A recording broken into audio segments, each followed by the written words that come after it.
Thanks very Good much stuff. for coming on the show, Paul. Really appreciate it. Oh, no problem at all. It's great to be here. Great. Well, tell us a little bit about yourself. Oh, where do you begin? I'm a jack of all trades and master of nothing, really. So I've been working in the web since '94, and I've kind of stoically refused to specialize. So I know a lot of things. Well, no, I know a little about a lot of things. Is probably the best way of putting it. So I do a lot of web strategy. Basically, I trained as a designer, so that's my background. But I haven't designed for a number of years now. But now, yeah, essentially, I spend most of my life doing strategy, helping clients work out the direction for their online stuff, Hmm. or increasingly even broader than that, kind of digital as a whole. And yeah, I run a web design company called Headscape, which I founded with two other people, and yeah, it's good. That's good. So, how did you get to where you are right now? Chance, luck, and grabbing opportunities. So So yeah, I started off obviously when I trained. There wasn't the web. There was no web to train in. So I did a degree in art, media, and design. While on that, there was I noticed a little note. Art colleges are crap for commercial, stuff. There was this tiny little note on the notice board saying, IBM is looking for a designer to work, to take a year's placement and to go and work in their multimedia division, their burgeoning multimedia division. So that's essentially I applied for that, which I got turned down for. And then fortunately they decided they wanted to take two people instead of one. So I then got accepted. So nothing like feeling like a second fiddle. And then so I worked with them, basically on their original first ever multimedia PC. So that's the first PC that had a sound card and a CD-ROM in it. Dual speed CD-ROM, the biggest videos we could record. We could run off of the CD-ROM to the hard drive. The biggest videos were 160 by 120 pixels. And here you are probably Yeah. streaming this in high definition over the internet. It's crazy. Anyway, so I got given all the rubbish jobs because I was a student. So I spent a lot of my life designing icons, which got very boring very quickly. And then they started to get requests for these web pages, the internet, whatever that was. And the senior staff there took one look at the web and what you were capable of doing, which was pretty much nothing. In other words, it was, you could range text left, right, or center it. It was a gray background. You couldn't set fonts. You didn't have much color control. The image tag had only just been introduced. Nobody had discovered any form of real layout. Nobody had thought of using tables for layout at this point. So essentially, they took one look at it and went, "Oh, this is a student's job," and palmed it off on me. So I worked on that. Finished my degree, did 3 years at IBM, discovered that working for a large company sucks, at least it does if you're me. Left there and went work for a dot-com company, went through the boom and bust of the dot-com, being told that I would be a millionaire by New York stockbrokers and, share options being given out like toilet paper and all of that kind of stuff. And then the inevitable having to fire everyone, winding the company down, blah, blah, blah, until out of that, we set up Headscape. And that's what I've been doing ever since. No, so you've been on quite a roller coaster. Oh, absolutely. Yeah. I mean, I wouldn't change it for the world, but it was possibly the most stressful. That time at the dot-com was probably the most stressful thing I've ever had to do. And it taught me how not to run a company. And it's made me very cynical as well. I look at, startups today that are all funded by venture capitalists, and it just brings back memories. I think having a business plan is quite a good way to run a business. Yeah, a good But thing. hey, what do I know? Perhaps advertising is the answer to everything. Maybe it is. So what's a typical day like for Paul Boag now? See, now that is the most impossible question for me to answer. There is no such thing as a typical day for me, which is a good job because I've got the attention span of I don't know, a goldfish or a small child or something. Um, Typical day. Most of my days, I mean, if I'm not away speaking at a conference, if I'm not, I don't know, recording videos for Treehouse, or if I'm not doing consultancy for a client on site, that kind of thing, my typical day mainly consists of reviewing projects that are currently on the go, looking at designs that are, are working, being worked on, talking to clients, writing documentation. I spend a lot of my time writing expert reviews where I go through sites and look at the strategy involved in them and that kind of thing. So probably of my average day, you could probably call a third of it would be that kind of stuff. Another third will be preparing for pitching and sales process, looking at proposals, that kind of stuff. So I do a lot of business development. And then the final third would be marketing and R&D type stuff. So writing blog posts, reading articles, keeping up to date. So lots and lots of writing, basically. Churning out documents, which back in the day would have horrified me. The idea of spending my whole life writing rather than designing. But I actually quite enjoy it now. It's great fun, providing guidance without actually having to follow through and implement it. I have a company to do that, do the implementation. Got people for that now. So yeah, exactly. Do you set yourself any targets? For like blog posts, do you set yourself to say, I'm going to do 1 or 2 blog posts a week, and obviously you've got your podcast as well. 1 or 2 blog posts a week. I put out 1 blog post every day. Yeah. There's always something that goes live each day. Yes, I'm very task orientated and very focused. I use getting things done. It's my methodology. So, lots and lots of lists of what I need to be doing. I use the Pomodoro technique. So I work in spurts through the day, which works really well as well. I tend not to say, right, today I have to do this precisely. A lot of my work isn't deadline specific, which means that I can kind of pick the jobs I feel in the mood to do that day. Because some days you're not in the mood to write a blog post, or some days doing that expert review and sitting trawling through a site in detail is exactly what you want to do because you're feeling brain dead, and just looking at stuff is a lot easier than thinking about it.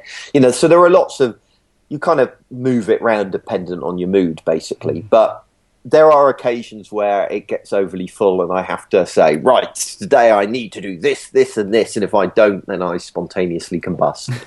But yeah, that's the kind of plan anyway. Yeah, so you've touched on, like, you do a lot of stuff. Now, I wanted to say your Twitter bio out. So right. You are a dad, a blogger, an author, a speaker, a Christian, a husband, an entrepreneur, a boss, a geek, an optimist, web designer, digital strategist, and podcaster. Yes. Wow. So that's a lot of things. So I've been to be honest, everybody's like that. It's just that's how I choose to record it. I think people like to put other people in boxes. Oh, you're a designer, you're a developer, you're this, you're that. But we're all lots of different things. And all I've done, and so all I've done is list all of them, or as many as I could think of when I had to write the bio. Yeah, so I mean, you do lots of other stuff as well. Like you hosted Altitude.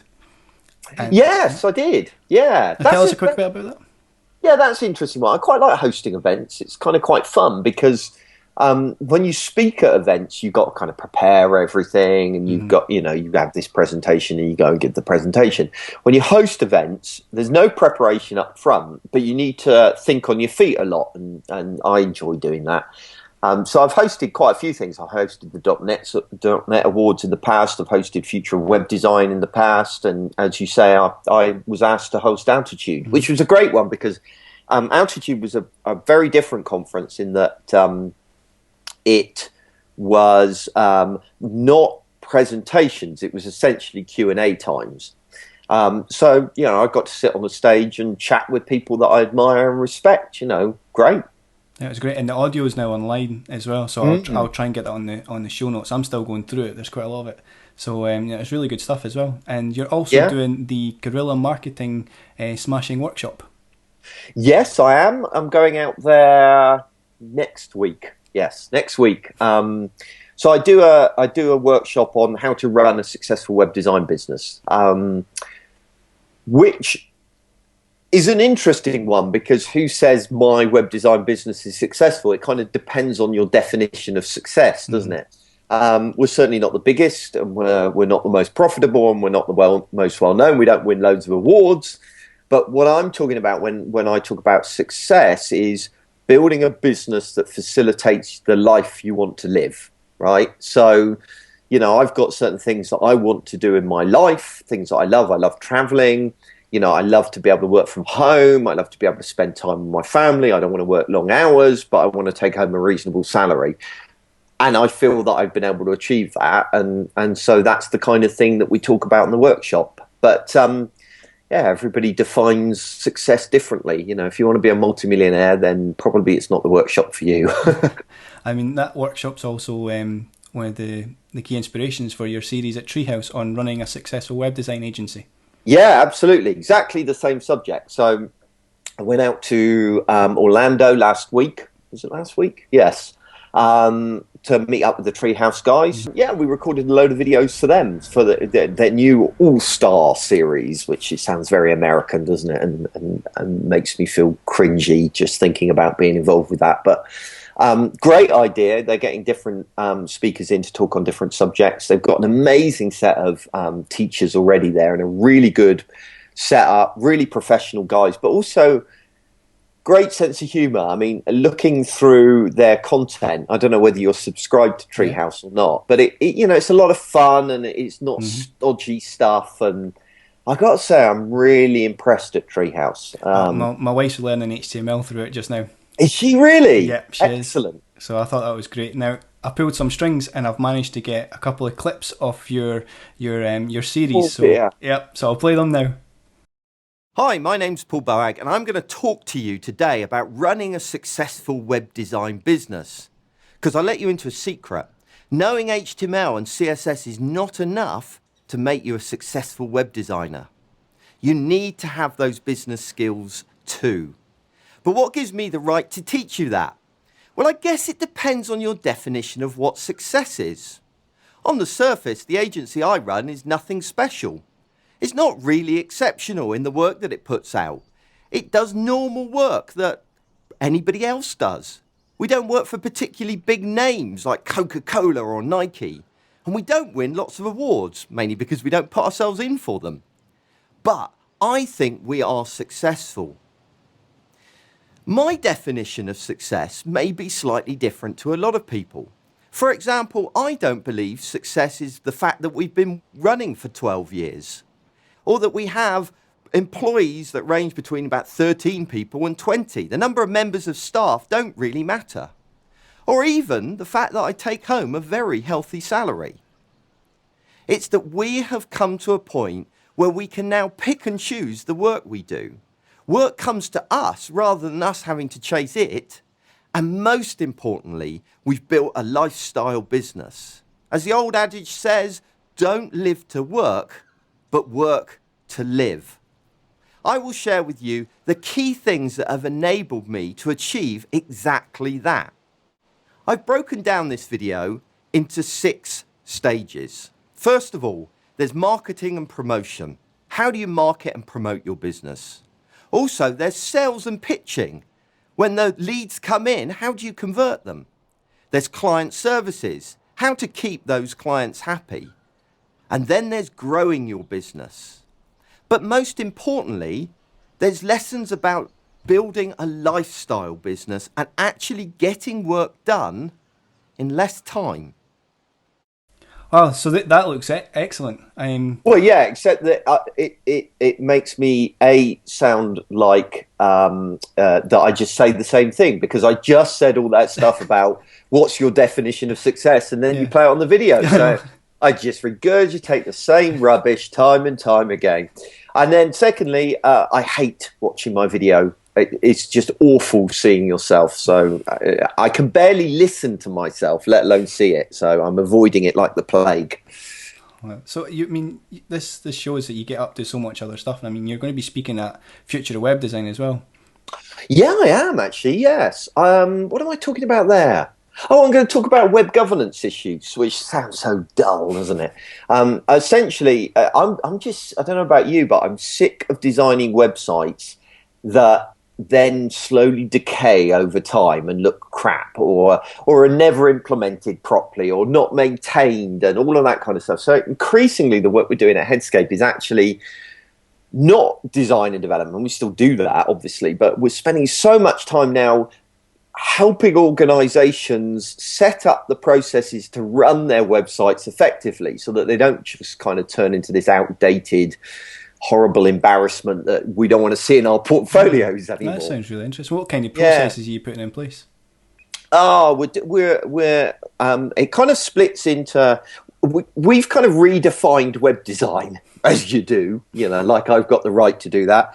So it kind of splits into 4 areas now. So the one area that kind of we all know is the design and development, but there's also strategy, the stuff you do up front, setting your business objectives, identifying your target audiences, fundamental building blocks that have got to be in place. What's your roadmap going to be for the next 6, 8 months or whatever else?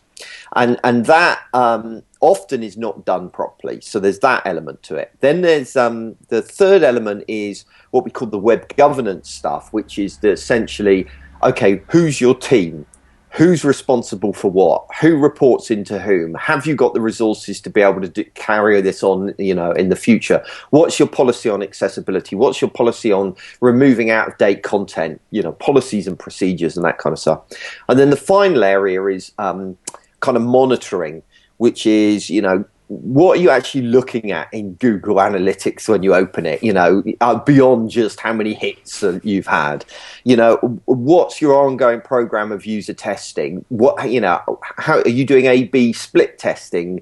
What are you going to do when you find a problem? Have you got the resources to actually fix that problem when you find it? All of those kinds of stuff. So we've kind of broadened out web design into those kind of 4 areas now, and we're kind of trying to do all 4. And it happened to work out. It's happened to work out really, really well because obviously we've been doing design and development for years. But as a group of directors, we've got one guy that's an operational director that does all the kind of day-to-day production work. We've got me that is very much strategy orientated and always has been. We've got Marcus that is very much a people person and about organisation and politics and all that kind of stuff. And then we've got Chris, who's got, a doctorate in quantum physics or something, and is just an analytical nerd, So it kind of splits very well for us as a company. And yeah, it's working out really well. We're getting so much business in that area because I think people are desperate for that kind of help, but there aren't many people with the experience and knowledge to be able to offer it. So yes, I'm talking about all that kind of stuff at Future Web Design, and essentially saying, look, guys, we've got to be a lot more than designers and developers these days.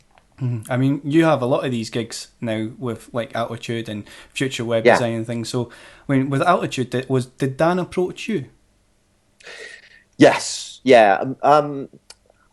Most of my speaking engagements are people approaching me now. I do a funny thing. I have a year on and a year off of speaking. And actually, this year is the year off. So all of those things we've just listed is a down year for me of not doing much. Last year was just ridiculous. So when I'm doing a year on, then I will actively pursue opportunities. If there's places I want to speak or stuff that I want to do, then I will actively pursue it. On the year off this year, I just kind of wait for things to come to me, basically, and I pick and choose which ones I want to do. Altitude was great for me because there was no prep involved in it. It's just down the road. I used to live in Portsmouth and I haven't been there for years, so I wanted to check it out again. It was a great lineup of speakers and a nice night out, basically. It turned out like almost all of Headscape turned up as well, and nice venue, and it was a bit fun, really. So yeah, Dan approached me. Sounds great. So do you think that Dan approached you because of your place in the community? Yeah, I guess so. I mean, um, conference organisers can't approach people they've never heard of. Yeah, that's true. Yeah, yeah. So if you're unknown in the community and you're trying to increase your exposure, I mean, where would you start? Perseverance is the key. So I think a lot of people, well, people react in different ways, don't they, when they're faced with a new challenge? And some people start stuff and then give up. And podcasting is a great example of that. We've been doing podcasting since 2005, I think. And we have seen so many web design podcasts come and go, and they start up and then they give up, or alternatively they keep going, but they put out something, at completely random intervals. So nobody ever gets to know you because they can't rely on you consistently being there. The best way of getting your name out is to be consistently in front of people's faces. So there's a lot of people that give up. Blogs are another example. You write one blog post every random amount of time whenever you feel like it, and so nobody ever bothers following you because they might not get another post for 6 months, or you get the people that go, "I'm going to put a post out every day," and then they do it for like 3 weeks and give up. So that's a big part of it. But I don't think it's all of it. You also get the other group of people that get almost angry that they're not getting the attention. So you get a lot of people criticizing, conferences are the same old speakers, but they themselves are not actively pursuing those speaking opportunities. They're not, getting in contact with people and saying, "Hey, I'd love the opportunity to speak," or they expect to immediately go on the big stage. Future Web Design is a classic example of this. They have the big stage and they have the small stage. And you kind of have to build up a reputation and build up a track record before people are going to start approaching you. So you've got to start doing it. So, I mean, with me for speaking, for example, the reason that I started getting offered speaking opportunities is because of the podcast. They were seeing me speak. They were seeing me get enthusiastic, and they were thinking, "Hey, this guy, we could put him on a stage." And I think that's equally true for anybody. If you want to start doing speaking opportunities, record videos and put them on your website, and then send them to people like Treehouse if you want a job there, or a conference if you want to speak at a conference, and you've got to kind of keep going in it and not getting demoralized. I remember when I started out, I felt very much like the outsider, but I'm only the outsider. It's not because people weren't welcoming.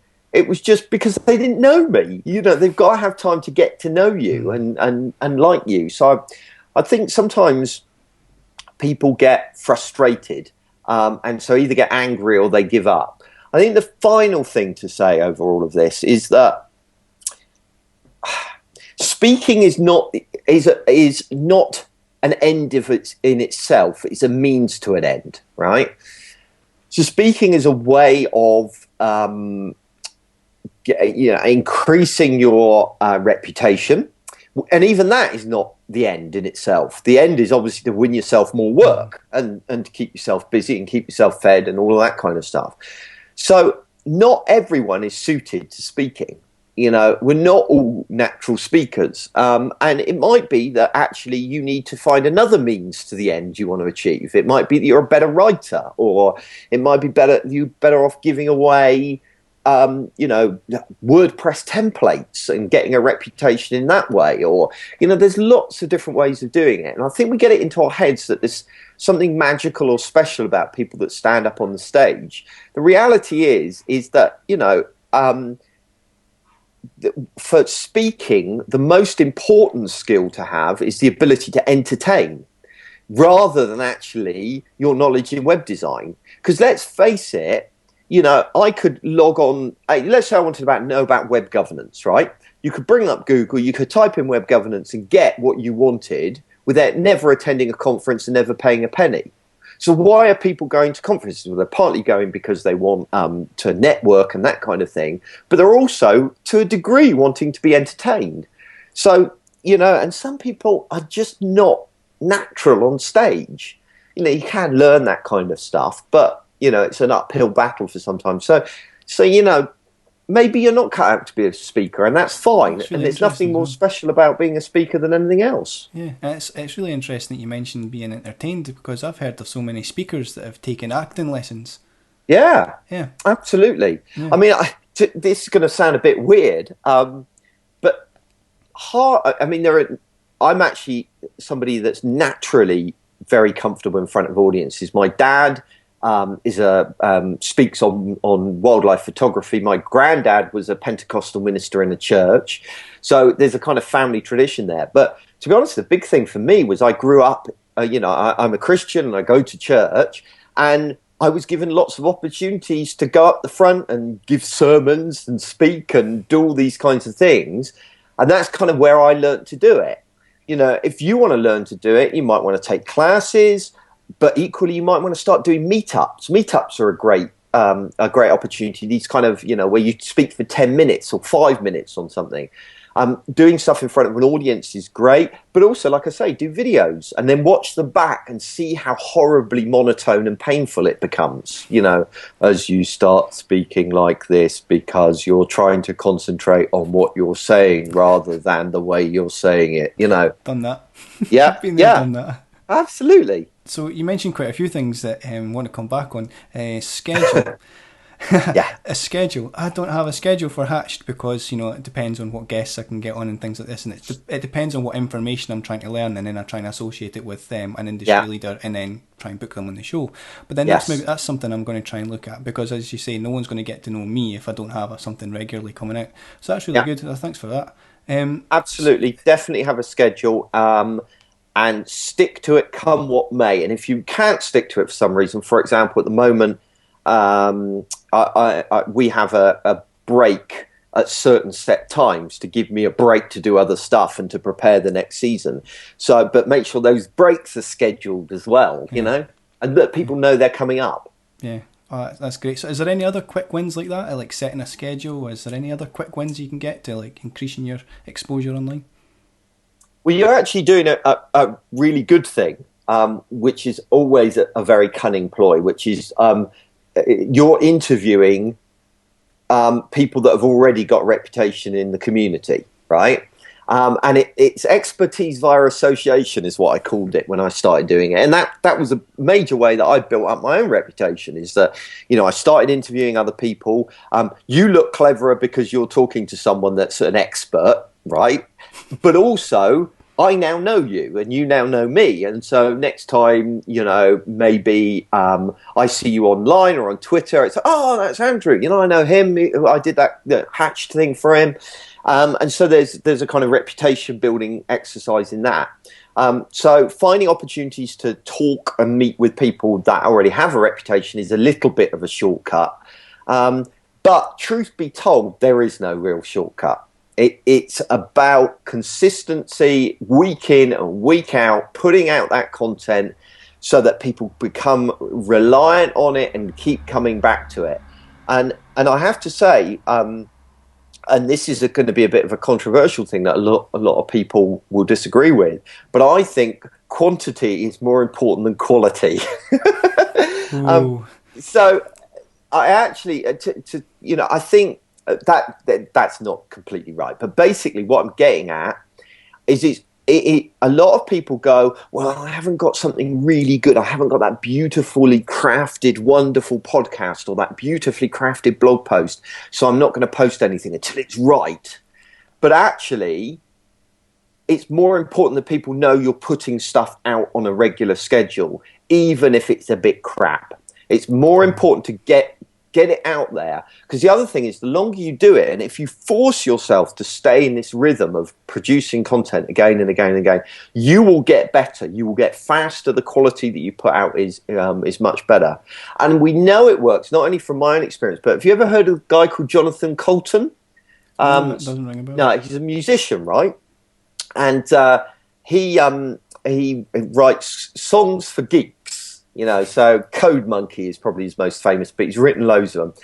And he tried to get signed up with a record label and do it traditional, and he got rejected and pushed back time and time again. So he decided he was going to write a song every week, and he was going to give it away free on his website. And he did that time and time again, weeks and weeks and weeks and weeks of putting out content. Some of them were shit, some of them were good. And then he began to build a following. And now he fills stadiums, he's hugely successful, makes a lot of money in his chosen career. And before that, he was a developer stuck in doing shitty work he didn't really care about. So it does work, but perseverance, it's all about that. I completely get that, and you've just nailed something I do really wrong. If I opened up my blog, you'd have no idea how many unfinished blog posts there is. Yeah. There has to be at least 100.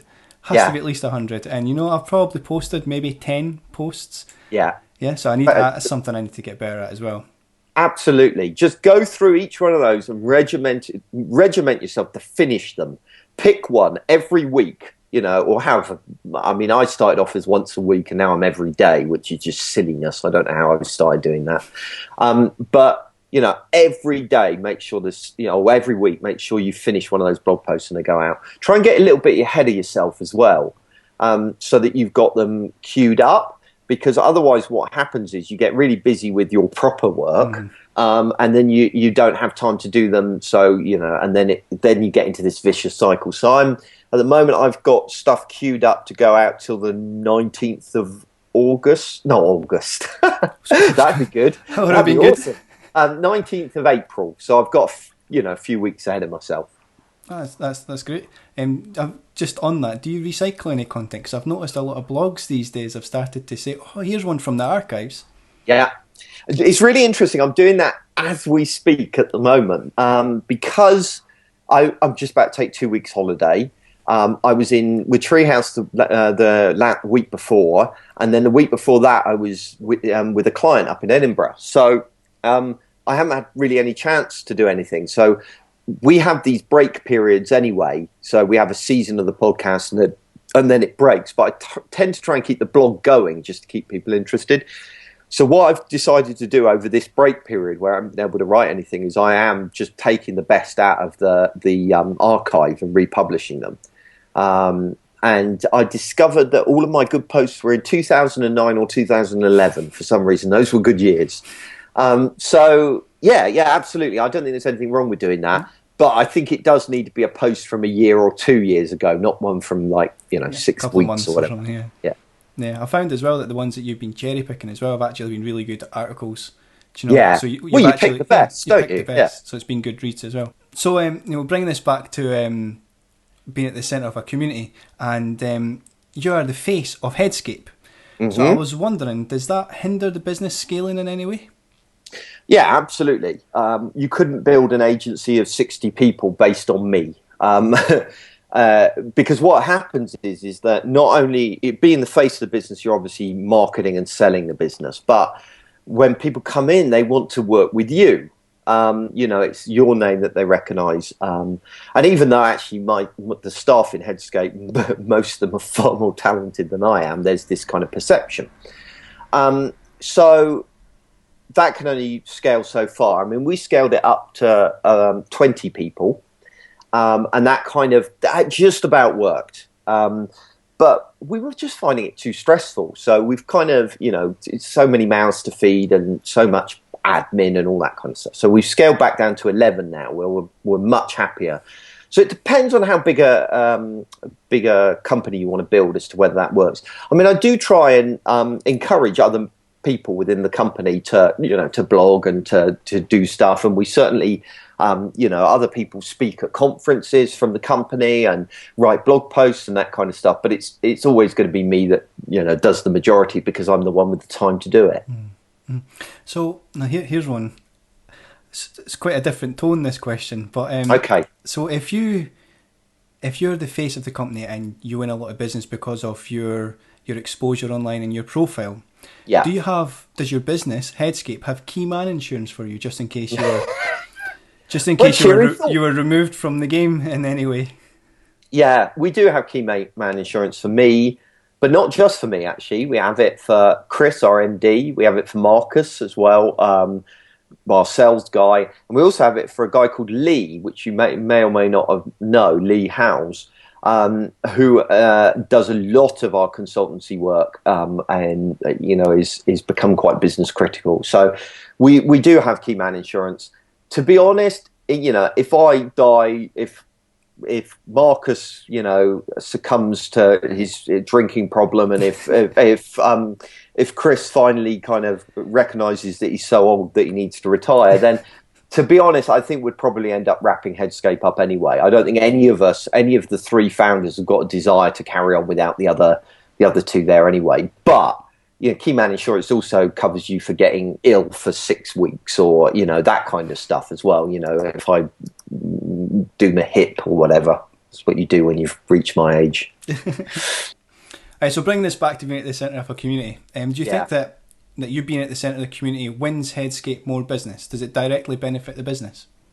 Absolutely. Essentially, I wouldn't do it otherwise. Despite the persona that I may project, I'm not an egomaniac, and it's not all about people looking at me and saying, "Oh, he's clever," or letting me stand on stages.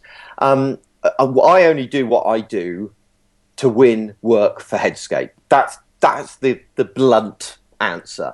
You'll talk to other people and they'll be all altruistic. I want to give back to the community, all this bullshit. I don't believe half of it, to be frank. For me, it is a marketing thing. I hope I provide a lot of value at the same time and that it's a win-win for everybody. Probably we reckon about 90% of our brand new leads, right, come via either a referral or Boag World. Wow, so huge. Yeah, it accounts for the vast majority of our work. And it's interesting. It's not just about people seeing me going, I want to work with Headscape. It's not just that. There are kind of two other factors here as well. One is you get, well, it's kind of one other factor, I guess, really. You get better quality clients because they've already heard me speak, because they kind of know my stuff, they've learnt about good practice in web design. They tend to be very well-educated clients, and that makes better projects, and it all goes not better because of that. So there's lots of benefits. Yeah, absolutely. No, I didn't associate the two, because obviously you are exposed in the web design industry. If they hear about you through the web design industry, then I guess I've already got an interest there. That's interesting.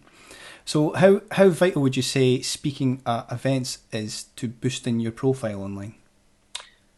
Truthfully, quite low. I think it's probably more important when you start out. But in terms of, I don't think it necessarily gives you any more credibility. I know a lot of very, very good web designers, which have very, very successful careers, that very rarely speak at web design conferences. The one that springs to mind is John Hicks. Now, John Hicks, he designed the Firefox logo, is the thing that he's most well known for, but he did the MailChimp logo. He's a very accomplished web designer. He's written a great book on iconography. He occasionally speaks at conferences, but really doesn't enjoy it. And he's doing very nicely, thank you very much. And he's got a great following, and he's very popular, and he's a great guy, but he's not a speaker. So fine. And even if you go, even if I look at myself, who is somebody that does enjoy speaking and does that a lot, I don't think the conferences actually make as big a difference to profile building and winning new work as does the podcasting and the blogging. Purely from a numbers point of view, you stand up in a conference, and maybe if it's a big conference, you're talking in front of 800 people. I get thousands and thousands hit the blog every day, so there's no real comparison really. Maybe you have bigger impact when you do speaking than you do a blog post, but I'm saying it's not vital. Basically, that was a very long answer to it. All of these have been very long answers to very short questions. That's fine. That's good information. Now, what advice would you give somebody that's launching a startup in an industry that they're not known? This is an interesting one because we tried to launch a startup in an industry where we were known and failed miserably. Um, so maybe I'm not the right person to ask. No, I know what you're getting at. It's about reaching an audience other than your peers, isn't it? Is what you're getting at. Well, that's actually something we do all the time. We don't do it in a startup way, but we do it in a kind of another way. One of the things I talk about in running a successful web design business, and I talk about in the Treehouse videos and the workshop in Germany, is this idea of targeting your audience, right? So how do you target your audience? Let's say, for example, you wanted to reach charities, okay? If you wanted to reach charities, the key is, well, you have to have a community that interacts with one another in some way, right? So there are rare communities or rare groups of people that never talk to one another, right? But that's quite rare. Most sectors have some kind of community to them. Either, they have an award ceremony for the best charity of the year, or there's, Charities Are Us publication that's their trade magazine. It's the ones that you see on Have I Got News for You at the end, where they always have these bizarre publications for different sectors, or they have blogs dedicated to them, or there's a mailing list or a forum or an email group or whatever. And it's about getting stuck into those things. So I'll give you an example of when we did this. We won a piece of work in the higher education sector for the University of Portsmouth, and we redesigned their site. We put a lot of effort into that site because it was a new one within a sector that we felt had a lot of potential. It's a group that we wanted to reach. So we put loads of effort in, made it really, really good. And the client loved us as a result. We had a really good relationship with the client. So I sat down with the client and said to them, so what magazines do you read? What groups are you a part of? What forums do you attend and conferences you go to and stuff like that? And he mentioned a mailing list called the IWMW mailing list, the Institutional Web Managers Workshop mailing list. Damn, that sounds dull, doesn't it? But basically, it was in-house teams, web teams that work on higher education websites. So, but he said to me, they don't let outside agencies go on it because they're terrified about us selling too much. So I wrote to the guy that ran the mailing list, a guy called Brian Kelly, and said, look, I've just done this work for the University of Portsmouth. We really want to make sure we really understand the sector because we're going to be doing more work with them. And I felt like there were loads of acronyms and things I didn't understand. Do you mind if I just sit in on the mailing list? I'll never post. I won't say a word. All right. I will just sit in on this mailing list. So that's what I did. And I sat in it for 2-3 months. And then people started asking questions. Were asking questions, and I could answer them. They were questions I could answer and contribute something of value. So one question came up, and I wrote back to Brian and said, "Do you mind if I answer this? This is what I'm thinking about saying. Are you okay with that?" And I made sure there was nothing salesy in there at all. And so that's what I did, and he was happy with that. And then another question came up, and I repeated the process, and Brian said, yeah, that's fine. And then another question, and by this stage he's going, oh, yeah, fine, just do it. Another question came up that I could answer. Oh, Paul, just answer the question, just do it, all right? Stop annoying me, but just don't be salesy. So I then contributed and got involved with it. And before you know it, I'm now a regular participator in this community that I'm not a part of. Then I discovered that IWMW, the reason they're called Institutional Web Managers Workshop is because they run a conference every year, which has got workshops in it. So I said to Brian, look, I'm really enjoying this. Do you mind if I put something forward as an idea for a talk? And I did that. And I got a little speaking engagement, tiny little back room thing with about 5 people in it. But I put loads of energy into it, did a really good job. They said great things about me. Next year, I got a bigger slot. Then from then on, I've been keynoting for the last however many years, right? And so I became entrenched in the community. So that's the kind of approach you need to take. Slowly, not pushing yourself, not being too salesy, but investing in the community, providing value for them, writing blog posts for publications. You're offering to write them stuff. taking part in community events, meetups. Even if you're just attending and going for drinks in the pub afterwards. It's drinking again. It keeps coming up. That is the way that I believe that you get to understand a community and begin to build a few evangelists, a few people who love you. And once you've got a few people that love you, they tell other people, and then it snowballs. So it's not a quick process. Now, of course, another way is just to, bombard them with advertising and spend a lot of money on it. But, I'm making a presumption you don't have multi-million budgets to spend on that kind of stuff. But that's the kind of way it worked for us. And it worked really, really well, to the point where, we're always invited to tender for any redesign work within the higher education community. Well, that's such a great success story. I mean, thanks for sharing that. That's what this show's all about. Yeah, absolutely. That's a wrap then. Thanks very much for coming on the show. No, absolute pleasure.